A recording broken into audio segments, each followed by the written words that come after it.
대한민국 해군이 2020년에 실전 배치할 3,000에서 3,500톤급 잠수함 도산 안창호급 잠수함이 인도에 수출될 가능성이 있습니다. 총 9척을 계획 중이며 2021년부터 2029년까지 척당 7,100억여 원의 중잠수함 6척을 추가로 확보할 예정입니다. 최근 국제방산 시장에서 인도는 큰손 중 큰손으로 통합니다. 인도는 전통적인 적국 파키스탄의 군사력 현대화에 대응하고자 2010년대 이후 다양한 신형 무기 도입을 추진해왔는데, 지난해부터 중국과의 국경 분쟁이 재점화하면서 중국을 겨냥한 고성능 무기체계 도입에 엄청난 예산을 쏟아붓고 있습니다. 한때 비동맹 국가의 맹주였던 인도군 무기는 여러 나라에서 무기를 사들인 탓에 영국제와 소련제, 이스라엘제, 심지어 남아프리카 공화국제 무기도 널려 있습니다. 인도 정부는 엉망진창이 된 군수지원 체계를 바로잡고 무기체계 운용을 정상화하는 한편, 무기체계 기술 자립을 위해 무기체계 국산화에 총력을 기울이고 있습니다. 현재 진행되고 있는 차세대 잠수함 사업이 바로 이러한 유형입니다. 인도는 잠수함 발사 탄도미사일을 탑재하는 전략 원자력 잠수함 아리안트급을 자체 개발해 2척을 배치하고 있으며, 이를 지원하는 공격용 원자력 잠수함으로 러시아제 아쿨라 II급 한 척을 임차해 운용 중이지만, 인도 해군 수중함대의 실질적 주력은 14척을 운용하고 있는 재래식 잠수함입니다. 노후화된 잠수함 12척 전량을 18척의 신형 AIP 잠수함으로 대체하는 차세대 잠수함 사업을 진행하고 있습니다. 사업 규모가 워낙 크다 보니 인도는 이 사업을 3개 차수로 나눠 차수별로 6척씩 도입하는 것으로 결정했는데, 1차 사업은 6척에 24억 8천만 달러로 합의한 프랑스 스콜펜급 잠수함이 수조해 현재 칼바리급이라는 이름으로 4척이 진수되고 2척이 취역한 상태입니다. 그런데 칼바리급은 재래식 잠수함은 1,800톤도 채 되지 않는 소형 잠수함으로는 인도 해군의 작전적 소유를 완전히 충족할 수 없었고, 이에 인도는 2차 사업에서 더욱 강력한 성능의 대형 잠수함을 요구하고 나섰습니다. 이번 잠수함 사업에서 인도에 요구하는 조건은 인도 현지 생산과 높은 국산화율을 달성하는 것이 첫 번째였고, 기존에 보유한 재래식 잠수함보다 지속 잠항 능력과 공격 능력이 월등하게 뛰어나야 한다는 것이 두 번째입니다. 인도의 조선 업체들은 독자적인 잠수함 설계 및 건조 능력이 없었기 때문에 인도는 이들 업체와 협력할 해외 파트너를 찾아 나섰습니다. 사업 규모는 75억 달러. 주요 잠수함 메이커는 모두 입찰 참가 의사를 밝혔습니다.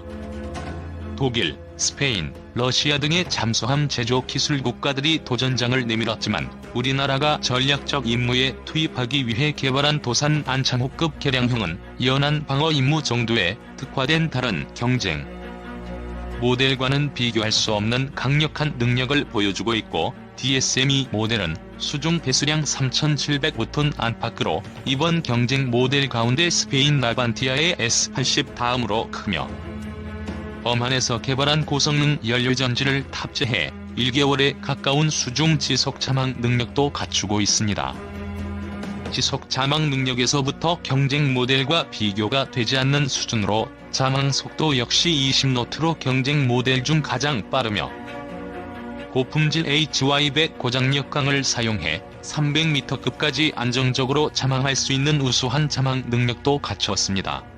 무장 능력은 다른 경쟁 모델과 비교 자체를 불허하는 압도적 수준입니다. 또한 현존하는 어뢰 발사관 가운데 가장 첨단 기술인 ATP 방식의 어뢰 발사관 6기를 갖추고 있습니다. ATP 방식은 방사 소음도 적지만 다른 방식보다 부피가 작아 공간 운용 효율이 높으며, 현존 어뢰 발사관 방식 중 가장 빠른 연속 발사 능력을 제공합니다. 이 어뢰 발사관에서는 현존 최강의 중후뢰 가운데 하나로 평가받는 사거리 50km급의 범상어 중후뢰와 하푼블록 II 버전이 탑재되며, 이와 별개로 선체 상단의 수직 발사관이 설치돼 사거리 1500km급의 순항미사일 12발 또는 800km급 탄도미사일 6발을 수납할 수 있습니다. 무장 533mm 어뢰발사관 6문, 현무-3 순항미사일 VLS 6기. 한국의 안정적인 사업 관리 능력도 인도가 주목하는 부분입니다. 최근 한화디펜스는 100여 문의 K9 자주포 현지 기술 도입 생산 사업을 관리하면서 계획 일정보다 빠른 납품, 기대 이상의 성능과 신뢰도를 보여 나렌드라 모디 총리와 라지나트 싱 국방장관으로부터 극찬을 받은 바 있다. 한국 방산업체에 대한 인도 정부 고위층의 신뢰는 DSME가 이번 사업을 수주하는 데 상당한 플러스 요인으로 작용할 공산이 큽니다. 인도는 미국, 일본, 호주와 함께 중국 봉쇄 전략을 추진하고 있는 이른바 쿼드의 핵심 멤버입니다. 인도 군사력이 강해질수록 중국에 대한 군사적 압박 강도는 높아질 테고, 이 때문에 미국은 인도의 대형 항공모함 건조 기술은 물론 함재기까지 판매를 추진할 만큼 인도의 군사력 증강을 적극적으로 지원하고 있습니다. 달리 말하면 한국이 인도에 판매하는 잠수함은 강력한 대중 전략무기가 될 것이고, 이는 미국의 인도-태평양 전략에 부합하는 일입니다. 즉 미국과 공감대만 형성된다면 잠수함 SLBM 인도 패키지 판매는 물흐르듯 진행될 것입니다. 이번 인도 잠수함 수주전은 단순히 인도라는 지구 반대편 나라에 잠수함이라는 무기를 파는 영업 행위가 아니라 미중 대립구도 속에서 우리가 막대한 경제적 이익과 더불어 미국의 대중국 포위 전략에 기여해 상당한 전략적 지위 향상을 노려볼 수 있는 기회가 될 것입니다. 이 포스팅은 얼마 전 올렸었는데 수정한다고 했던 것이 그만 삭제를 누르고 말았네요. 우울해서 포스팅을 다시 올립니다. 개인적으로 이런 글은 아직 군사무기 수출이 확정된 것이 아니기에 포스팅을 하는데 약간의 망설임이 있는데, 워낙 큰 사업이고 또 얼마 전 인도군이 K9 자주포에 크게 만족한 상태이고 비호복함 대공포도 구입할 의사가 크기에 이번 장보고급 잠수함 수출에 큰 기대를 하면서 올려봅니다. 한국 핵추진 잠수함 도산한 창호 배치 3.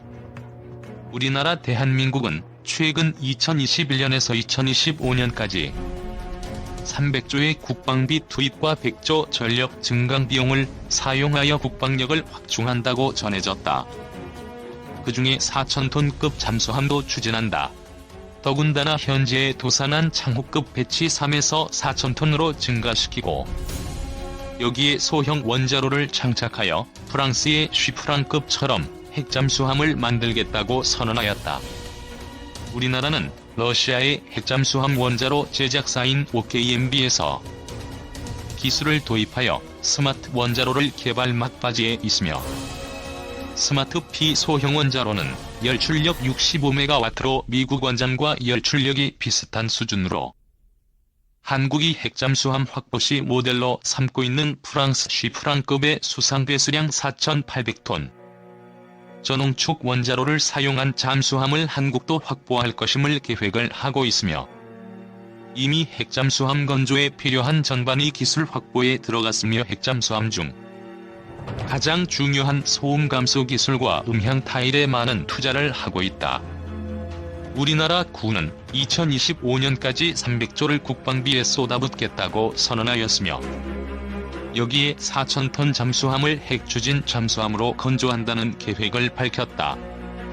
현재 3,000톤급 도산한 창호 배치 1에서 3번함이 이미 건조되었거나 건조하고 있으며, 배치 2는 1번함 상세 설계 중에 있으며 한국은 발빠르게 잠수함을 건조하고 있다. 우리 군에서는 4,000톤급이라 발표하고 있지만 그건 수상 배수량이며 수중 배수량은 5,000톤이 넘어가는, 그야말로 프랑스 쉬프랑급 공격 원잠으로 만들겠다는 생각이다. 한국은 소형 핵잠수함 원자로 제작업체인 OKMB에서 기술을 도입하여 스마트 원자로를 개발하였으며, 여기서 잠수함에 장착하기 위해 소형인 스마트 P 원자로를 다시 개발 중에 있다. 북한에 우리에게 위협을 하면 할수록 묶여있던 한국의 무기개발 족쇄가 풀리고 있고, 경제력 구리고 최신 기술을 군사 선진국 수준으로 가진 우리나라는 쉴 틈 없이 방위산업에 있어 발전을 하고 있다. 최근에는 중국이 빠른 속도로 군사력 증강에 부담을 느낀 미국은 한국 정부의 무기 개발과 증강 계획을 묵인하고 있으며 4,000톤 잠수함을 핵잠수함으로 건조하는 것도 사실상 미국이 모르는 척하고 있는 것으로 보여진다. 도산 안창호 배치 2일의 일본함 도산 안창호도 수상 배수량이 3,600톤으로 수중 배수량은 4,000톤을 넘어가는 대형 잠수함이다 볼 수 있는데, 도산 안창호급에서부터 수직발 4기를 운용하는 것이 가장 큰 특징으로 여기에 핵탄두미사일까지 염두에 두고 설계하고 있다. 일본의 독도 도발로 김영삼 대통령의 지시로 당시 해군 세력을 크게 증강할 수 있는 토대가 마련이 되었다 볼 수 있으며 3,000톤급 대형 잠수함도 그때 당시부터 확보에 들어간 것이라 볼 수 있다.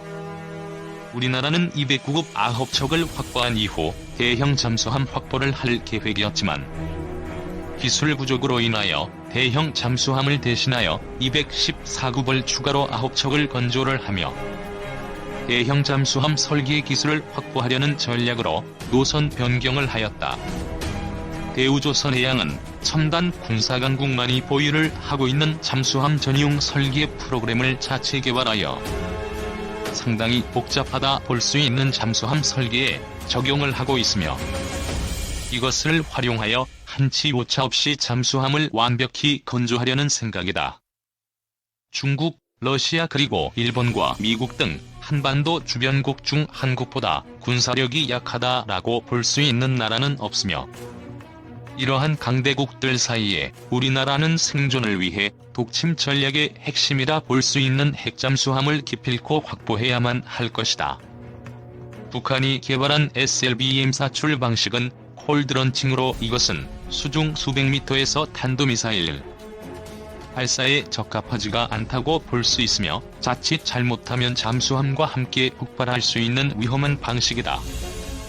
한국은 이미 2010년도에 콜드런칭 기술을 확보하였지만 폭발할 수도 있는 위험성에 우리나라 잠수함에는 적용을 하지 않았다. 콜드런칭은 미사일 발사 시에 발사대가 화염에 손상되기에 발사대 무게가 상당히 무거우며 보다 더 튼튼하게 제작해야만 가능하다. 한국은 선진 핵잠수함 강국들만이 보유하고 있는 혼합가스 방식의 콜드런칭 기술을 개발 중에 있으며 기술 개발 막바지에 있다.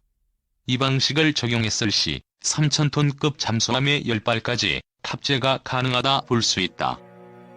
혼합가스 사출 방식은 로켓의 화염을 강제로 식힐 수 있는 냉각가스를 발사대에서 분출하여 발사대를 보호하며 보다 안정적으로 발사가 가능한 핵심 기술이다.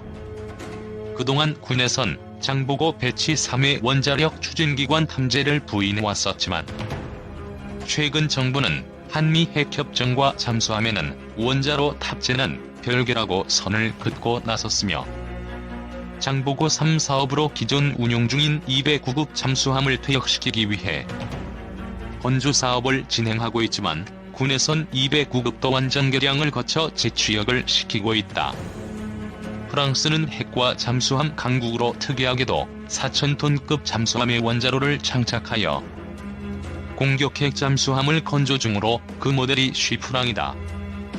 한국도 이전처를 따를 것으로 보이고 있으며, 쉬프랑급은 전략원잠인 르트리온판과 골 항모에 장착된 수명 25년의 K-15원자로를 탑재하고 있으며, 브라질의 원자력 잠수함 사업에도 쉬프랑급 기술 이전을 하고 있다.